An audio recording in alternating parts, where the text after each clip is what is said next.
morning everyone, my name is Keith Reyes. I'm from Bachelor of Science in Environmental Science, second year Block A. Today I'm going to present my Bisaya spoken word poetry, and this one was entitled Gugmang Pang-Quarantine Lamang. Gugmang Pang-Quarantine Lamang. Gugmang, G-U-G-M-A.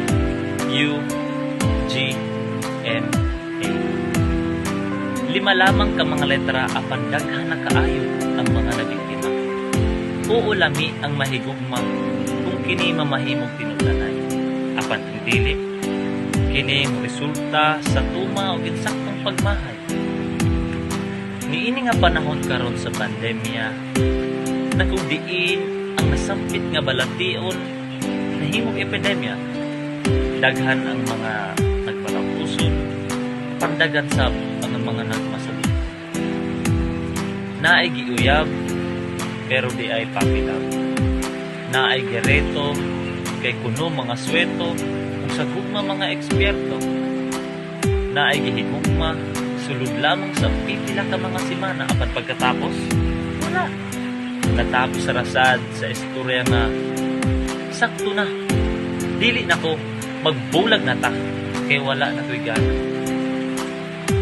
Sakit man isipon, nga bisan ako pagasipon, para lamang ikaw kitaon, ang ulan pagasubuhon. Pero wala na dyan tayo mahimon. Busa kinahanglan na lang natong dawaton, pag-quarantine ra dyan, ang pikit natong relasyon. Busa igsoon, ayaw kawala sa imong paglaon.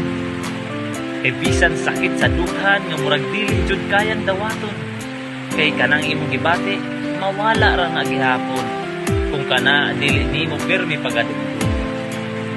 Busa tambag mi nagsuon. Higugma pag-una ang imong kaugalingon. Ayaw pagdali kay ang insaktong tawo moabot sa insaktong panahon.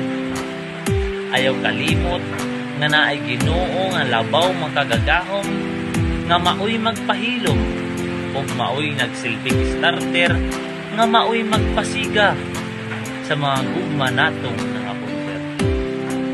So maura to, daghang salamat ug maayong adlaw sa tanan.